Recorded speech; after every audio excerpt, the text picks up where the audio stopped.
Oke sahabat Excellent, pada video kali ini ya masih melanjutkan tentang membahas tentang persamaan eksponen.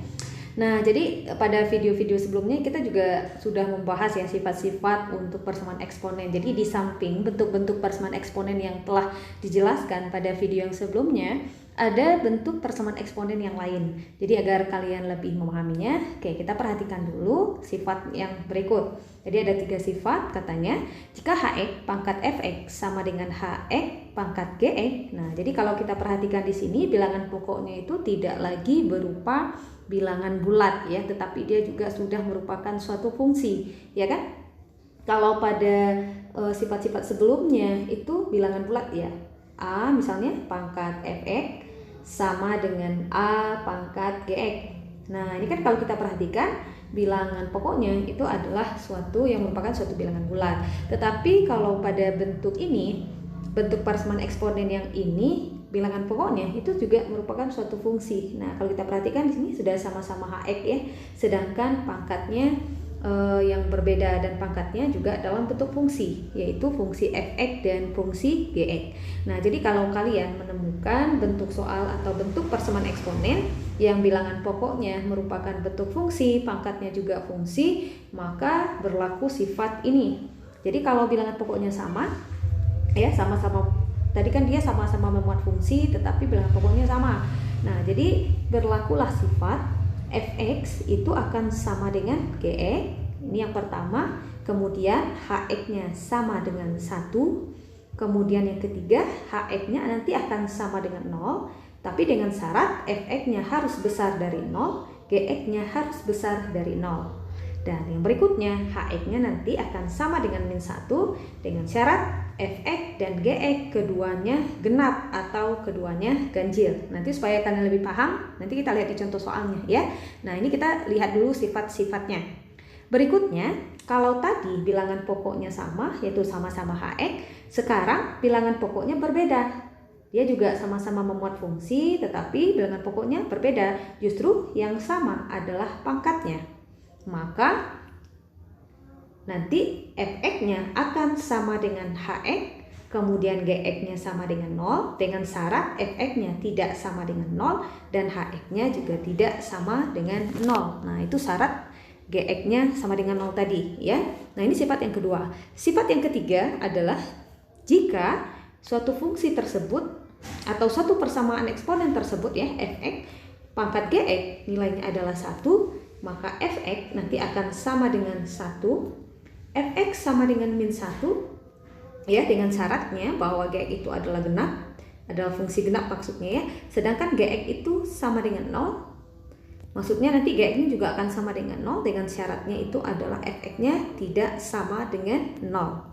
Oke, sahabat Excellent, semoga kalian lebih paham. Kita lihat untuk contoh soalnya.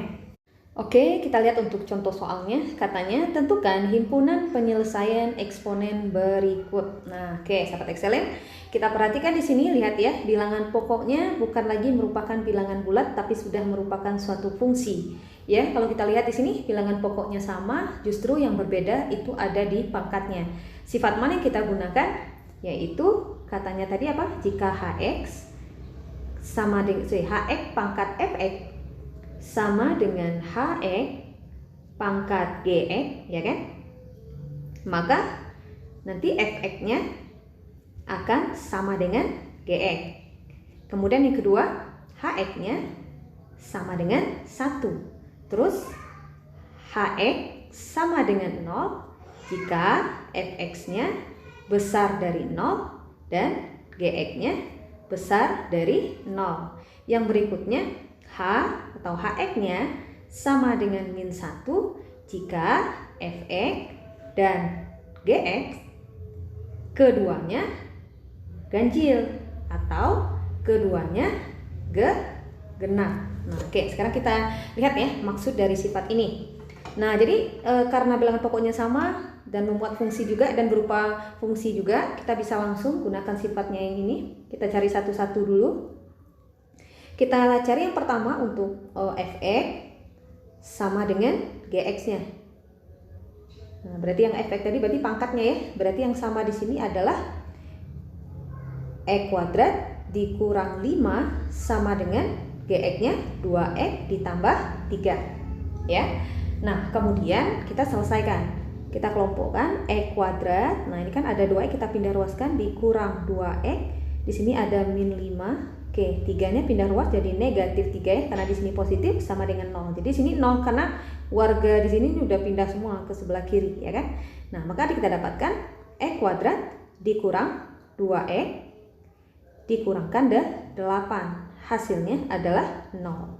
Kita dapatkan dia dalam bentuk persamaan kuadrat. Sehingga untuk mencari nilai X-nya kita cukup faktorkan saja. Oke, kita faktorkan. Di sini kita tuliskan X, di sini juga X, ya. Nah, kalau dikali hasilnya adalah min 8, kalau dijumlahkan hasilnya min 2, kira-kira angkanya berapa? Oke, udah ketahuan ya, yaitu min 4 dan positif 2. Karena min 4 kalau dikali 2 adalah min 8, min 4 ditambah 2 adalah min 2. Sehingga kita dapatkan X dikurang 4 sama dengan 0, maka X sama dengan 4. Yang kedua, X ditambah 2 sama dengan 0, maka X sama dengan min 2. Nah, ini kita simpan dulu untuk nilai X-nya ya. Sekarang berarti yang pertama sudah. Sekarang kita lanjut ke yang kedua, yaitu katanya apa? HX-nya sama dengan 1. Oke, saya hapus dulu yang di sini ya. HX-nya katanya sama dengan 1. Oke, yang kedua tadi kita tuliskan HX sama dengan 1. HX tadi siapa? Bilangan pokoknya, ya kan? Bilangan pokoknya itu adalah X dikurang 6 sama dengan 0. X dikurang 6 sama dengan 0. Bukan 0, 1 ya, kok 0? 1. Maka kita dapatkan X sama dengan 1 dikurang, karena pindah ruas ya, ditambah 6. Maka kita dapatkan X-nya itu adalah 7. Nah, ini untuk yang kedua tadi ya. Kemudian yang ketiga, apa katanya?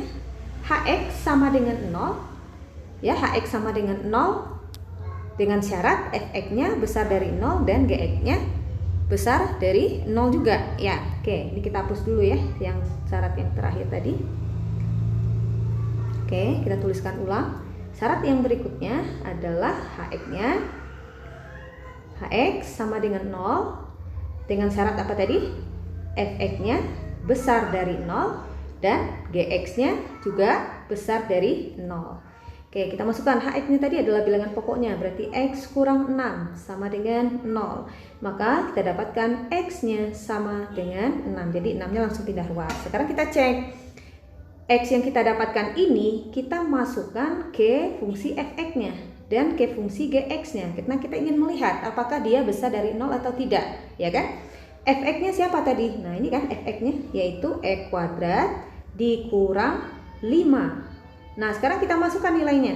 Karena X-nya 6, berarti jadinya 6 kuadrat dikurang 5. 6 kuadrat itu adalah 36, sedangkan, nah nanti langsung aja lah ya, 36 dikurang 5 berarti berapa? 31. Ketika kita substitusikan X ke dalam persamaannya, nah ketika kita masukkan X-nya sama dengan 6, ternyata betul 31 itu kan besar dari 0 ya. Ternyata besar dari 0, dimana tadi nilai fungsi untuk X6 tadi adalah 31 dan 31 itu benar, dia besar dari 0. Nah, berarti X-nya kita checklist dulu. Nah, gitu.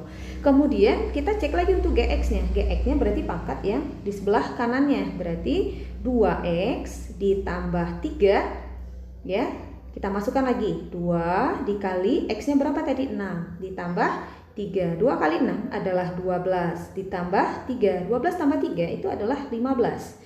Sehingga ketika kita masukkan nilai X ke fungsi Gx tadi, yang nilainya 6 ya X-nya, ternyata betul dia besar dari 0, ya kan? Dia besar dari 0. Oke, ini 6 tadi ya. 15 ternyata besar dari 0. Sehingga untuk nilai X yang sama dengan 6 tadi, dia memenuhi syaratnya. Ternyata ketika kita masukkan betul Fx-nya 0, Gx-nya 0, karena itu syaratnya. Ya, nah berikutnya syarat yang terakhir katanya itu adalah HX-nya. Oke, HX ya. HX-nya itu harus sama dengan min 1. Nah, HX-nya siapa tadi HX-nya? HX-nya itu kan bilangan pokoknya, ya kan? Bilangan pokoknya adalah X dikurang 6 sama dengan min 1. Maka X sama dengan min 1 pindah ruas 6-nya tambah 6. Maka kita dapatkan X-nya adalah 5. Karena HX sama dengan min 1 tadi juga ada syaratnya. Syaratnya apa? Syaratnya itu katanya itu adalah Fx dan GX, ya kan? Fx dan GX-nya ini harus genap. Harus genap. Kedua-duanya harus genap atau kedua-duanya itu harus ganjil. Nah, itu katanya tadi ya.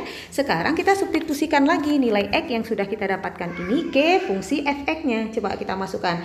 Fx sama juga dengan X kuadrat dikurang 5. Kita masukkan X-nya berarti 5 kuadrat dikurang 5. 5 kuadrat berapa? 25. 25 dikurang 5 berapa? 20. 20 itu genap atau ganjil? Genap. Oke, kita kasih kode dulu genap.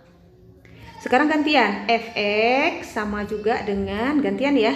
Sekarang bukan, Fx-nya sudah, Gx-nya maksudnya Gx. Sekarang gantian Gx-nya sama juga dengan Gx-nya berapa tadi? 2x ditambah 3. Maka 2 dikali 5 ditambah 3. 2 kali 5 adalah 10. 10 tambah 3 itu 13. Kalau 13 kita dapatkan berarti kan dia ganjil. Nah, ternyata untuk X sama dengan 5 ini dia tidak memenuhi. Kenapa? Karena syaratnya tadi Fx dan Gx yang kita dapatkan harus kedua-duanya genap atau kedua-duanya ganjil. Sedangkan yang kita dapatkan satunya genap, satunya ganjil. Nah, berarti kan dia tidak memenuhi syarat yang ini kan, syarat yang ini ya. Nah, jadi dia kalau ingin memenuhi kedua-duanya harus genap atau kedua-duanya harus ganjil. Jadi kalau satu genap, satu ganjil ya sudah pasti dia tidak memenuhi. Maka untuk himpunan penyelesaiannya, nah, karena syaratnya sampai di sini saja ya. Maka untuk himpunan penyelesaiannya yang memenuhi yang mana? Yang ini X sama dengan 4, X sama dengan min 2, X sama dengan 7. Nah, X sama dengan 6 ini dia memenuhi karena ketika kita cek dia besar dari 0. Kalaulah dia tidak besar dari 0 berarti dia tidak memenuhi. Maka untuk HP-nya urutkan dari yang terkecil ya, min 2, kemudian 4, kemudian berapa lagi? 6 dan 7. Nah, gampang sekali ya sahabat Excellent. Nah, bagaimana? Semoga kalian paham ya. Next pada video sebelumnya kita akan bahas lagi contoh-contoh soal untuk persamaan eksponen yang bilangan pokoknya memuat fungsi dan pangkatnya juga dalam bentuk fungsi. Oke, semoga bermanfaat. Assalamualaikum warahmatullahi wabarakatuh.